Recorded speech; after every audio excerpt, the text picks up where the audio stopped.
প্রধান শিক্ষক। আজ 31শে আগস্ট, আজ থেকে 22 দিন আগে 3 সপ্তাহ কেটে গেছে। গত 8 এবং 9 তারিখে মধ্যরাত্রে এই রাজ্যিকরের বুকে আমাদের বোন মেধাবী ছাত্রী ডাক্তার পিজিটি করছিলেন, তিনি খুন হয়েছে এবং সেই খুনে এখনো পর্যন্ত আমরা যেটুকু জানতে পারছি বিভিন্ন সোর্স থেকে, তাতে তার পিছনে বহু কিছু রয়েছে, বহু ধরনের ঘটনা রয়েছে। আজ আমরা যখন ছোট ছিলাম বা এখনো আমরা জানি একজন চিকিৎসাকে পেশা হিসেবে বেছে নিতে গেলে সমাজের যারা টুইন, যারা মেধার দিক থেকে সমাজের যারা একেবারে উপরের স্তরে থাকেন, তারাই কিন্তু এগিয়ে আসে এবং এটা একটা নোবেল প্রফেশন বলে আমরা মনে করি, যেখানে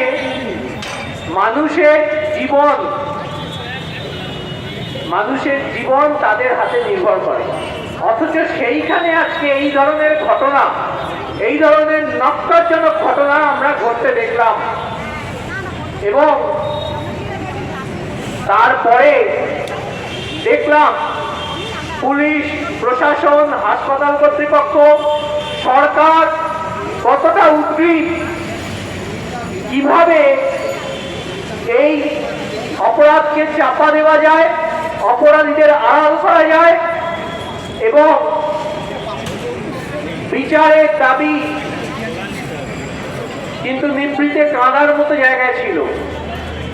কিন্তু আমাদের এই আজ 2024 সালে যেটা আসার জায়গা, তা হলো জনসমাজ, সাধারণ মানুষ, ডাক্তাররা, জুনিয়র ডাক্তাররা যে বিচারের দাবিতে আন্দোলন শুরু করেছিলেন, পরের দিনই 9 তারিখ থেকে দেখতে দেখতে তা গোটা রাজ্যের, গোটা পশ্চিম বাংলার মানুষের মধ্যে ছড়িয়ে পড়ল।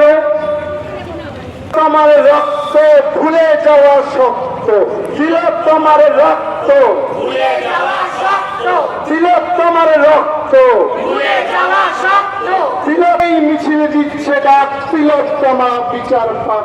এই মিছিল দিচ্ছে ডাক, তিলোত্তমা বিচার পাক। আরে এই মিছিল দিচ্ছে ডাক, তিলোত্তমা বিচার পাক। আরে এই সভা দিচ্ছে ডাক, তিলোত্তমা বিচার পাক। আরে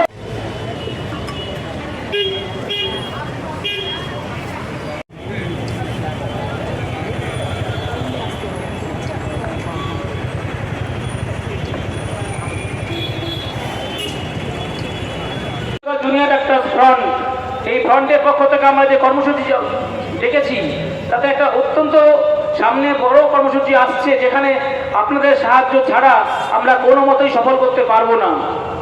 আপনারা জানেন আগামী 5 তারিখ সুপ্রিম কোর্টে হেয়ারিং, এবং যে হেয়ারিংয়ের দিকে সারা দেশ তাকিয়ে রয়েছে, তারা আশা করছে যে তারা বিচার পাবে। তার মা বাবা তাকিয়ে রয়েছেন, সমস্ত বিচার আন্দোলনকারীরা তাকিয়ে রয়েছে, সারা দেশের সাধারণ মানুষ তাকিয়ে রয়েছে, যে কোনো সুবিচার তারা আশা করছেন সেই রায়ের দিন থেকে। ফলে আমাদের কাছে আমাদের টার্গেট ছিল যে আমরা এমন কোনো কর্মসূচি নিতে পারি যেটা সারা দেশকে জানাবে যে বাংলার মানুষ এবং আন্দোলনকারী ডাক্তাররা তারা একসঙ্গে প্রতিবাদটা এখনো চালিয়ে যাচ্ছে। তাই 4 তারিখ রাত্রিবেলাতে, রাত্রি 9টা থেকে 10টা পর্যন্ত আমরা বলছি যে আলো নিয়ে বিচারের পথে একটা কর্মসূচি দিয়েছি। আমরা প্রত্যেককে বলছি যে এই রাত্রি 9টা থেকে 10টা পর্যন্ত আপনারা ঘরের আলো বন্ধ রেখে প্রদীপ জেলে বা মোমবাতি জেলে রাস্তার মোড়ে সমবেত হয়ে প্রতিবাদ জ্ঞাপন করুন। এই প্রোগ্রামটা সমস্ত সাধারণ মানুষকে আমরা আবেদন করি এই প্রোগ্রাম গ্রহণ করার জন্য। আপনারা শিক্ষক সমাজ যারা এখানে উপস্থিত হয়েছেন, আপনারা এক একজন শিক্ষক এক একটা স্কুলকে রিপ্রেজেন্ট করেন। এক একটা স্কুল মানে কয়েকশো বাচ্চা, তার মানে কয়েকশো পরিবার, কোথাও কোথাও হাজারেরও বেশি। তাহলে এই আন্দোলনটাকে আপনারা গ্রাম বাংলা ছড়িয়ে দিতে পারেন না? আপনাদের কাছে আমরা আবেদন করি যে আজকে 31 তারিখ শেষ হয়ে গেল, 1 তারিখ 2 তারিখ আর 3 তারিখ, 3টে দিন রয়েছে। আপনারা কি আপনাদের স্কুলগুলোতে, সেই গ্রামের এলাকাগুলোতে, শহরের এলাকাগুলোতে আমাদের এই কর্মসূচিটাকে নিয়ে যাবেন না? যদি সারা বাংলায় ছড়িয়ে দিতে পারেন তাহলে কিন্তু এটা একটা অত্যন্ত নতুন ধরনের প্রতিবাদ ধারণা করা হবে। এরকম ধরনের কর্মসূচি খুব সচরাচর কেউ নেয়নি। সমস্ত মানুষ এতে অংশগ্রহণ করতে পারেন এবং আমরা মনে করি এর দ্বারা যে সম্মিলিত প্রতিরোধ জ্ঞাপন করা হবে তাতে কিন্তু সরকারের পক্ষে লোকেরা ভয় পাবে, তাতে সিবিআই টনক নড়বে। সুপ্রিম কোর্টে দিনে দাঁড়িয়ে দেখবেন যে বাংলার মানুষ কিন্তু চাইছেন বিচার, তাদের উপরেও চাপ থাকবে। আমরা আমাদের ক্ষুদ্র অভিজ্ঞতা থেকে দেখেছি যে আমাদের দেশে বিচার ব্যবস্থাটা কিন্তু সবসময় নিউট্রাল হয় না, এটা আমার ব্যক্তিগত ধারণা। আমরা দেখেছি আমাদের বিচার ব্যবস্থা এমন যেখানে একজন গরিব খেটে খাওয়া মানুষ কিন্তু সেখানে গিয়ে বিচার পেতে সবসময় পারে না। তারা পুলিশের কাছে গেলে পুলিশ তাকে ভয় দেখায়, অনেক সময় যার উপর অপরাধ হলো তাকেই শাস্তি পেতে হয়। আমরা দেখেছি বহু জায়গাতে এই বিচার চাইতে গেলে কোর্টগুলো যা খরচ সেগুলো সাধারণ মানুষ সেগুলো অ্যাফোর্ড করতে পারে না। যে দিনে দিনে ধর্ষণ বাড়ছে কেন? আজকে অভয়ার ঘটনাটা ঘটে যাওয়ার পর থেকে এই যে 22 দিন অতিক্রান্ত হলো, এর মধ্যে দেশে অন্তত পক্ষে আরো 20-25টি ঘটনা আমরা কাগজে পড়েছি। তার মধ্যে বেশ কয়েকজন নার্সিং স্টাফ যারা আক্রান্ত হয়েছেন। তাহলে এটা কি শুধু একটা ঘটনার বিচার পেলেই আমরা কি সোসাইটির পক্ষ থেকে একটা সমাধানে পৌঁছবো? আমাদের ভাবতে হবে না যে কেন আজকে দিনে দাঁড়িয়ে এরকম রেপিস্টের জন্ম হচ্ছে? তাহলে আমাদের ভাবতে হবে এবং তার জন্য কিছু লং টার্ম কর্মসূচি আমাদের নিতে হবে, এটা আমাদেরও দায়।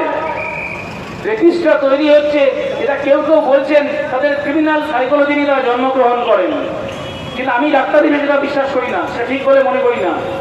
আমরা মনে করি যে প্রতিটা মানুষের মধ্যেই দোষও আছে, গুণও আছে, ভালো এবং খারাপ থাকে, বিবেক এবং প্রবৃত্তি থাকে, কিন্তু পরিবেশ তাকে প্রভাবিত করে। আমরা দেখেছি যে পরিবেশে রাস্তার মোড়ে মোড়ে মদের দোকান খুলে দেওয়া হয়, যেখানে সমস্ত ভোটের আগে এই রাজনৈতিক দলগুলো, সরকার হোক কি বিরোধী হোক, তারা যখন মানুষকে মদের দিয়ে ভোট ভুলিয়ে তাকে ভোট কিনতে যায়, যখন তাকে দলীয় ক্যাডারে পরিণত করে, তখন তাদের মনের মধ্যে যে পশুগুলো থাকে তাদেরকে উস্কানি দেওয়া হয় না। কবি শঙ্খ ঘোষের লেখা হামাগুড়ি কবিতাটি আবৃত্তি করে শোনাচ্ছি।